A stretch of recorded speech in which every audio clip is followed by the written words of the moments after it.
Chapter 2. What Lucy Found There. "Good evening," said Lucy, but the fawn was so busy picking up its parcels that at first it did not reply. When it had finished, it made her a little bow. "Good evening, good evening," said the fawn. "Excuse me, I don't want to be inquisitive, but should I be right in thinking that you are a daughter of Eve?" "My name's Lucy," said she, not quite understanding him. "But you are, forgive me, you are what they call a girl?" asked the fawn. "Of course I'm a girl," said Lucy. "You are in fact human?" "Of course I'm human," said Lucy, still a little puzzled. To be sure,"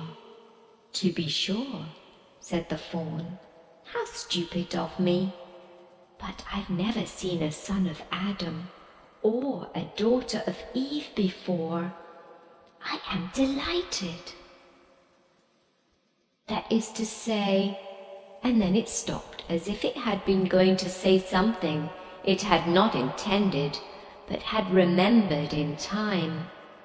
"Delighted, delighted," it went on. "Allow me to introduce myself. My name is Tumnus." "I am very pleased to meet you, Mr. Tumnus," said Lucy. "And may I ask, O Lucy, daughter of Eve," said Mr. Tumnus, "how you have come into Narnia?" "Narnia? What's that?" said Lucy. "This is the land of Narnia," said the fawn, "where we are now, all that lies between the lamppost and the great castle of Cair Paravel on the eastern sea. And you have come from the wild woods of the west?" I got in through the wardrobe in this spare room," said Lucy. "Ah," said Mr. Tumnus in a rather melancholy voice, "if only I had worked harder at geography when I was a little fawn, I should no doubt know all about those strange countries. It is too late now." "But they aren't countries at all," said Lucy, almost laughing. "It's only just back there. At least, I'm not sure. It is summer there." "Meanwhile," said Mr. Tumnus, "it is winter in Narnia, and has been for ever so long, and we shall both catch cold if we stand here talking in the snow. Daughter of Eve, from the far land of Spare where eternal summer reigns around the bright city of Wardrobe, how would it be if you came and had tea with me?" "Thank you very much, Mr. Tumnus," said Lucy, "but I was wondering whether I ought to be getting back." "It's only just round the corner," said the fawn, "and there'll be a roaring fire, and toast, and sardines, and cake." "Well, it's very kind of you," said Lucy, "but I shan't be able to stay long." "If you will take my arm, daughter of Eve," said Mr. Tumnus, "I shall be able to hold the umbrella over both of us. That's the way. Now, off we go." And so Lucy found herself walking through the wood arm in arm with this strange creature, as if they had known one another all their lives. They had not gone far before they came to a place where the ground became rough, and there were rocks all about, and little hills up and little hills down. At the bottom of one small valley, Mr. Tumnus turned suddenly aside, as if he were going to walk straight into an unusually large rock. But at the last moment, Lucy found he was leading her into the entrance of a cave. As soon as they were inside, she found herself blinking in the light of a wood fire. Then Mr. Tumnus stooped and took a flaming piece of wood out of the fire with a neat little pair of tongs and lit a lamp. "Now we shan't be long," he said, and immediately put a kettle on. Lucy thought she had never been in a nicer place. It was a little dry, clean cave of reddish stone, with a carpet on the floor and 2 little chairs, "one for me and one for a friend," said Mr. Tumnus, "and a table and a dresser and a mantelpiece over the fire, and above that a picture of an old faun with a grey beard."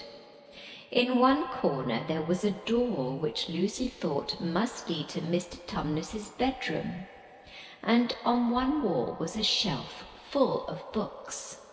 Lucy looked at these while he was setting out the tea things.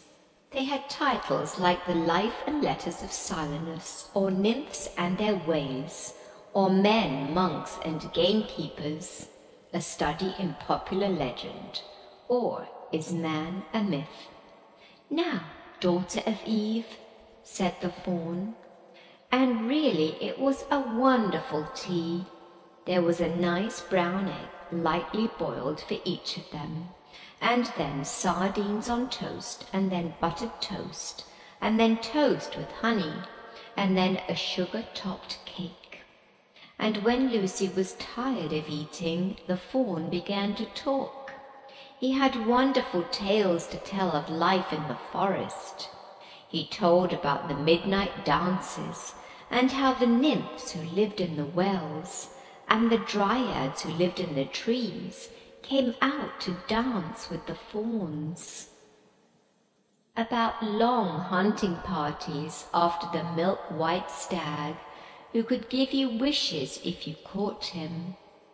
About feasting and treasure-seeking with the wild red dwarfs in deep mines and caverns far beneath the forest floor. And then about summer when the woods were green, and old Silenus on his fat donkey would come to visit them, and sometimes Bacchus himself. And then the streams would run with wine instead of water, and the whole forest would give itself up to jollification for weeks on end. Not that it isn't always winter now, he added gloomily. Then, to cheer himself up, he took out from its case on the dresser a strange little flute that looked as if it were made of straw, and began to play. And the tune he played made Lucy want to cry and laugh and dance and go to sleep all at the same time. It must have been hours later when she shook herself and said, "Oh, Mr. Tumnus, I'm so sorry to stop you, and I do love that tune, but really I must go home. I only meant to stay for a few minutes." "It's no good now, you know," said the faun, laying down its flute and shaking its head at her very sorrowfully. "No good?" said Lucy, jumping up and feeling rather frightened. "What do you mean? I've got to go home at once. The others will be wondering what has happened to me." But a moment later she asked, "Mr. Tumnus, whatever is the matter?" For the faun's brown eyes had filled with tears, and then the tears began trickling down its cheeks, and soon they were running off the end of its nose, and at last it covered its face with its hands and began to howl. "Mr. Tumnus! Mr. Tumnus!" said Lucy in great distress. "Don't! Don't! What is the matter? Aren't you well? Dear Mr. Tumnus, do tell me what is wrong." But the faun continued sobbing as if its heart would break, And even when Lucy went over and put her arms round him and lent him her handkerchief, he did not stop. He merely took the handkerchief and kept on using it, wringing it out with both hands whenever it got too wet to be any more use, so that presently Lucy was standing in a damp patch. "Mr. Tumnus," bawled Lucy in his ear, shaking him, "do stop! Stop it at once! You ought to be ashamed of yourself, a great big fawn like you. What on earth are you crying about?" Oh, sobbed Mr. Tumnus. "I'm crying because I'm such a bad fawn." "I don't think you're a bad fawn at all," said Lucy. "I think you're a very good fawn. You are the nicest fawn I've ever met." Oh, you wouldn't say that if you knew," replied Mr. Tumnus between his sobs. "No, I'm a bad fawn. I don't suppose there ever was a worse fawn since the beginning of the world." "But what have you done?" asked Lucy. "My old father now," said Mr. Tumnus, "that's his picture over the mantelpiece. He would never have done a thing like this." "A thing like what?" said Lucy. "Like what I've done," said the fawn. "Taken service under the White Witch, that's what I am. I'm in the pay of the White Witch." "The White Witch? Who is she?" "Why, it is she that has got all Narnia under her thumb. It's she that makes it always winter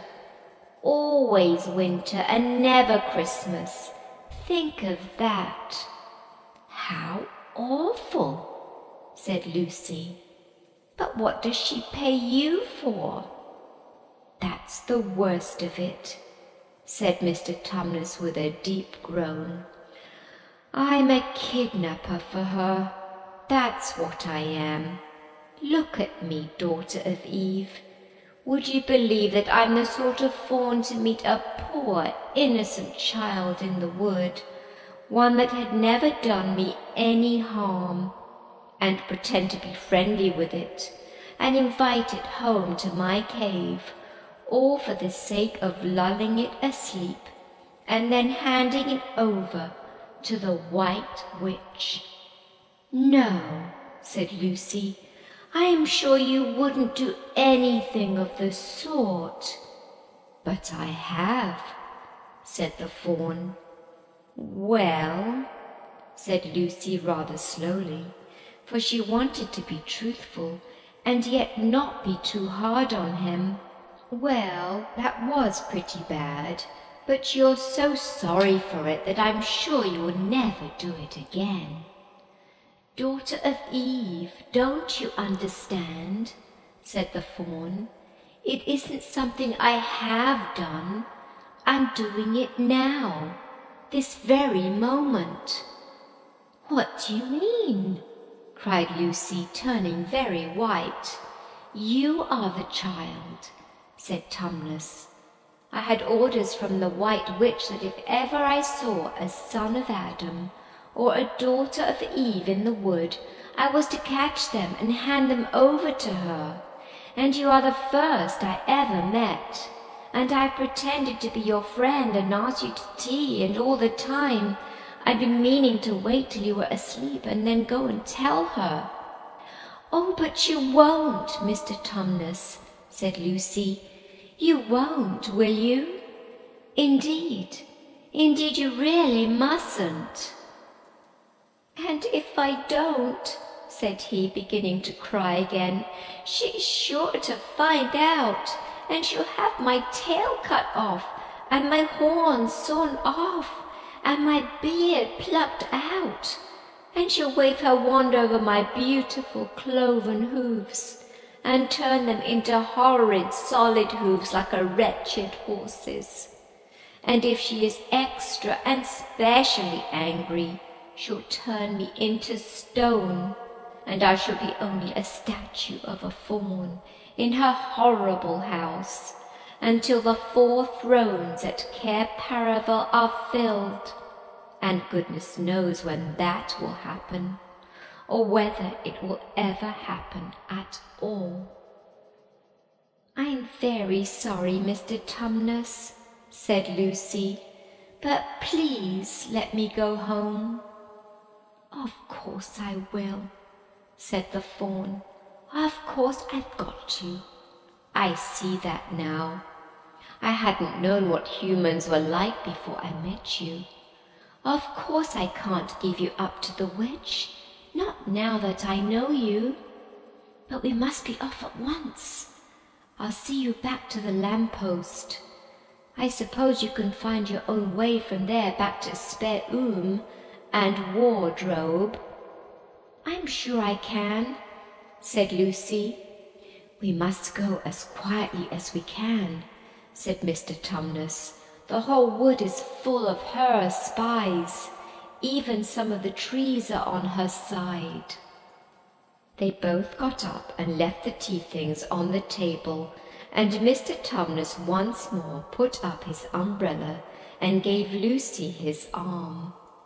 And they went out into the snow.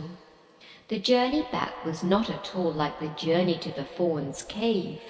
They stole along as quickly as they could, without speaking a word. And Mr. Tumnus kept to the darkest places. Lucy was relieved when they reached the lamppost again. "Do you know your way from here, daughter of Eve?" said Tumnus. Lucy looked very hard between the trees, and could just see in the distance a patch of light that looked like daylight. "Yes," she said, "I can see the wardrobe door." "Then be off home as quick as you can," said the fawn, "and can you ever forgive me for what I meant to do?" "Why, of course I can," said Lucy, shaking him heartily by the hand.